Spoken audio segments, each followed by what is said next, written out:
എംപിമാർക്ക് ഇനി അങ്ങോട്ട് രാജയോഗമാണ്. പഴയതിലും കൂടുതൽ സുഖ സൗകര്യത്തോടു കൂടി ജീവിതമാണ് ഇനി എംപിമാരെ കാത്തിരിക്കുന്നത്.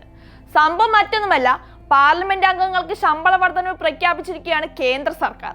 ശമ്പളത്തിലും പെൻഷനിലും 24% വർധനവാണ് കേന്ദ്ര സർക്കാർ വരുത്തിയിരിക്കുന്നത്. പണപ്പെരുപ്പത്തിനും ജീവിത ചെലവുകളുടെ വർധനവിനും അനുസൃതമായാണത്ര ശമ്പള വർധനവ് നടപ്പിലാക്കിയിരിക്കുന്നത്. പാർലമെന്റ് അംഗങ്ങളുടെയും മുൻ പാർലമെന്റ് അംഗങ്ങളുടെയും ശമ്പളം, പെൻഷൻ, അലവൻസുകൾ എന്നിവയിലാണ് വർധനവ് പ്രഖ്യാപിച്ചിരിക്കുന്നത്.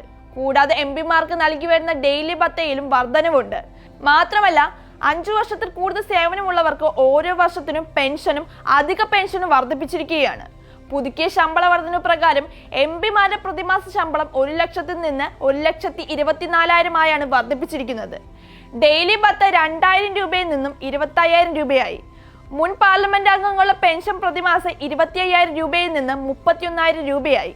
ഇനി 5 വർഷത്തിലധികമുള്ള ഓരോ വർഷത്തെ സേവനത്തിനും പ്രതിമാസം ലഭിക്കുന്ന അധിക പെൻഷൻ 2,000 രൂപയിൽ നിന്ന് 2,500 രൂപയായാണ് വർദ്ധിപ്പിച്ചിരിക്കുന്നത്.